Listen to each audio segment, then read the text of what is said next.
Depends on how you define a trilogy. You know, you look at the Godfather trilogy, and yeah, it makes sense. It's the same character, the same storyline, and it just continues.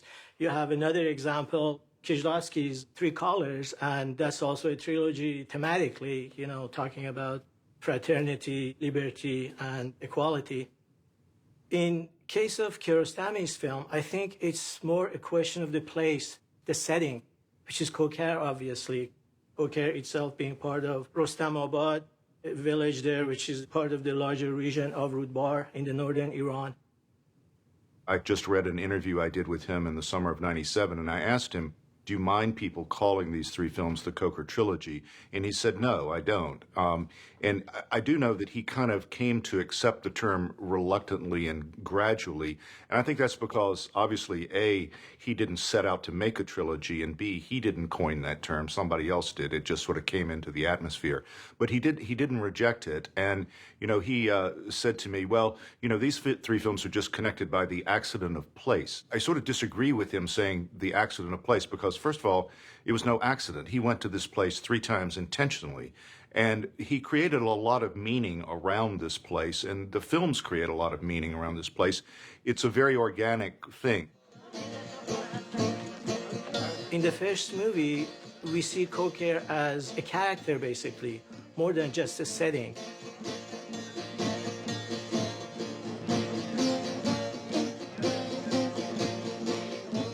این احمد ما نبود در پشت چه کار داشت؟ It does have such a huge presence because of its topography, because of the lush landscape, you know, those zigzag roads, the hills and everything, especially the olive trees. And it really imposes itself as a character in the movie. Those three films are connected organically by a lot of visual symbols, things that he uses over and again, and also people. These films have a kind of synergy. And I think that's one thing that people who are fans of these three films really feel. You know, they like contemplating all three of them together, and I think that their meaning as a trilogy is going to continue to grow. What has created some hesitation on the parts of some people to call these three movies a trilogy is the difference in style. Whereas The Friend's Home is actually a continuation of the realist tradition, which Kiarostami and some other new wave Iranian filmmakers had started before the revolution. And now you have a great manifestation of some sort of poetic realism. And then all of a sudden, the second film borders on documentary, basically. And in the third film, you have this clever interplay of fiction and reality. So these two are, in terms of their aesthetics, completely different.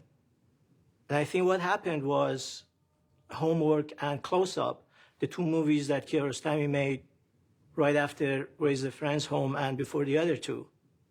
And those movies somewhat changed his perspective as a filmmaker. Iran was going through a tumultuous period at that time, and it's understandable that a filmmaker is affected and has some changes in his vision, in the way he looks at the world. But the changes are more than that. Kiarostami changed from being a filmmaker that tries to sort of reproduce reality in the best way possible, to start manipulating the reality, because he realizes this is what the medium allows me to do. And that's what counts for the difference in terms of the aesthetics of the first compared to the last two. Well, I do agree that the first film comes out of basically the style that he and other Iranian filmmakers were working in before the revolution. But he kept doing different things with style. He never repeated himself. If you had said to him, here's one subject, make 3 films about it, each of those films would be very different from the other. Each film has a kind of a different point of view, too. The first film, Where's the Friend's House, as I understand it, he wrote a script for that, and he didn't want to make it himself. He wrote it with the idea that it was for someone else. When the Iranian cinema was revived by the government in the mid-'80s, there was a man who was a part of that named Mohammad Beheshti. He wanted Kiarostami to resume making films, and he called him in and said, do you have anything? And Kiarostami said, well, have the script, but I don't particularly want to do it. And Beheshti looked at the script and said, no, you should do this, and talked him into doing it. And then the way that the subsequent movie came along was that he was at a festival in Munich very shortly after the earthquake had happened, and he'd gone to look for the children who'd been in the previous film. And he told people that story, and someone said, you should make a film about that. And that's where the idea for that came along. About the latter two films, I asked him, I said, you could look at this earthquake as a metaphor for the revolution, couldn't you? And he said, yes, you could. So that was in his mind, and I think that's why when he got to the third film, he was thinking about something that he was also thinking about in Close-Up, which is the aftermath of the revolution was that it didn't do away with classes in Iran, that classes still existed, and these divisions between people that some people had fantasized would go away with the revolution and would be completely solved by the aftermath of the revolution. Those things had not happened, and I think he was reflecting on those in both Close-Up and Through the Olive Trees.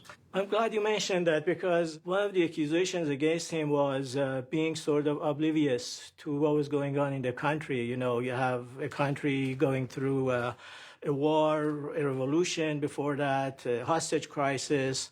You cannot be in that environment and not react to that environment. But Kiarostami always did it his own way. He wasn't, very directly criticizing anything or shouting anything, as some filmmakers do, but that's just not his style. For example, in Where is the Friend's Home, it's amazing how many references are there to doors. The entire opening titles appears on a closed door. Then you have a character who's a door seller. Then you have another character, an older carpenter who manufactures doors.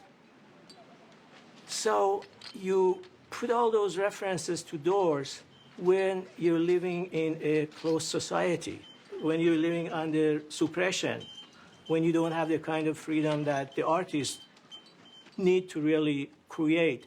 So his way of critiquing the social situation in Iran at the time is very indirect, it's very subtle, and very elegant, I must say, in his own way.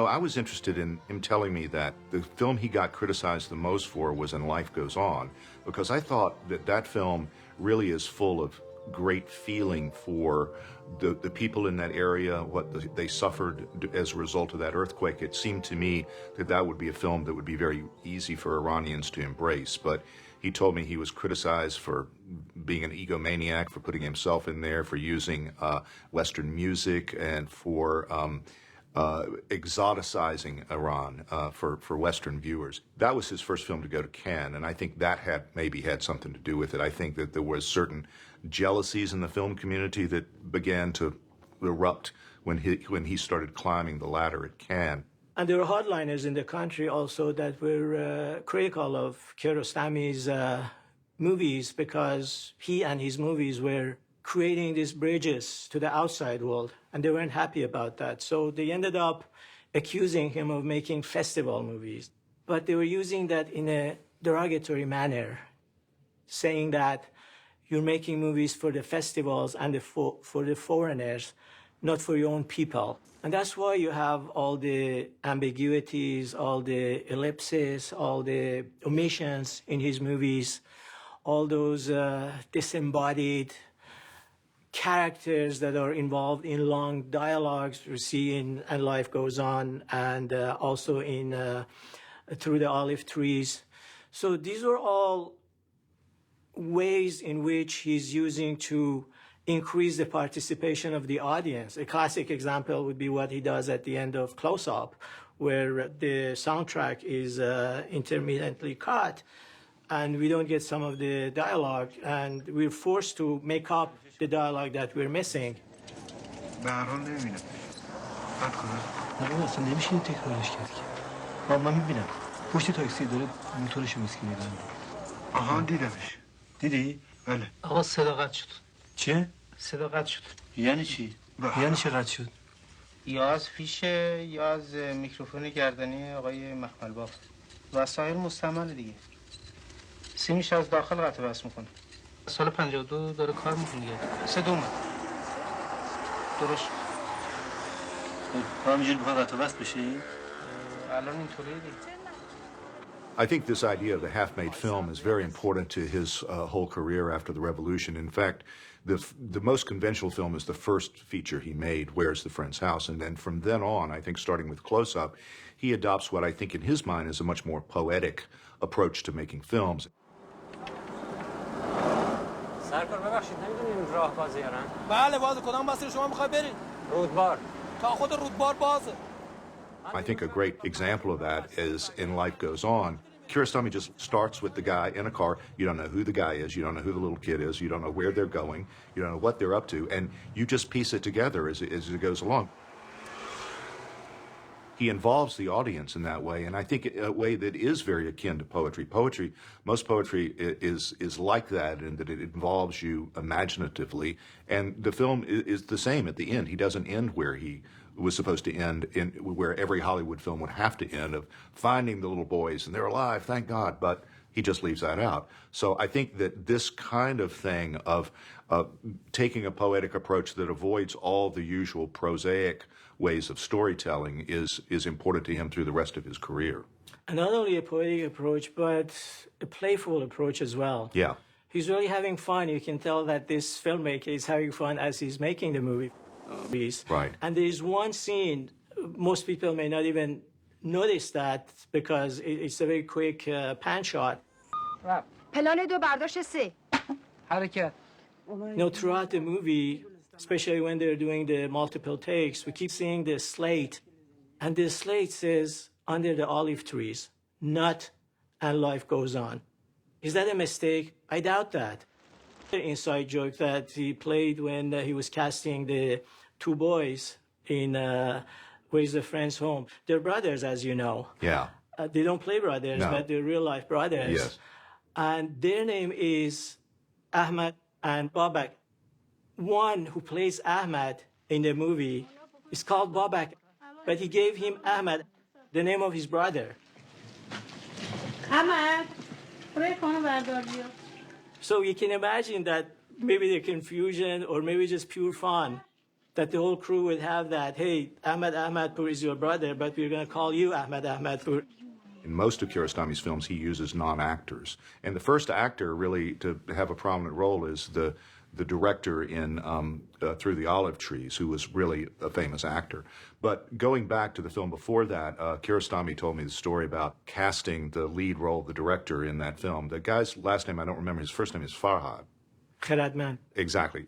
Kiarostami said he had wanted to find somebody to play that role, and he saw this guy at a party, and the guy's an economist. And so Kiarostami said, I want you to star in my next film. The guy said, great, wonderful. So Kiarostami calls him up, 6 months later, and says, I'm ready to go. Get off from work, so you can come shoot. And the guy says, well, I have to tell you something. I can't drive. And Kiarostami said, you're kidding me. You what are you talking about? No, I can't drive. So Kiarostami gets him some hurried driver's lessons, and they're going to start shooting. I think they started shooting with the very first scene that you see in the movie. And the guy can't drive the car up to the toll booth, so they put the car in neutral and had crew members push it up to the toll booth.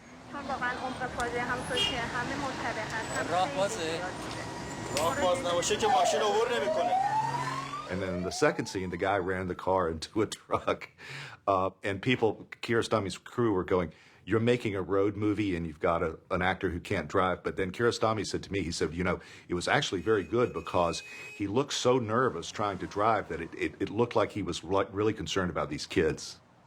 People who didn't like Through the Olive Trees were critical of Hussein and Tahir in between the takes, having this conversation, and Hussein expressing his deep love to Tahir, and Tahir not only responding, but also rejecting him. فقط من دست به کار بنده ای نزنم. اگرم بزنم به خاطر تو. فقط ببینم آیا تو دل بامون داری یا نه. And then you have another level of action, which is sort of disembodied, and we mostly see Hussein and Tahir as we also hear the crew in the background. discussing the logistics of taking the next take. And these two realities are supposed to create this lie in front of the camera, which is completely, as Kiarostami mentions in the film, a lie. They're not real life husband and wife. They're not married. And if anything, the girl is rejecting the boy. Mm-hmm. And Life Goes On is really him. You know, he has an actor playing him, but it's Kiarostami telling something about his own life. I think in Life Goes On is his most directly autobiographical film in a literal sense, whereas in the other films, they're more in an emotional sense.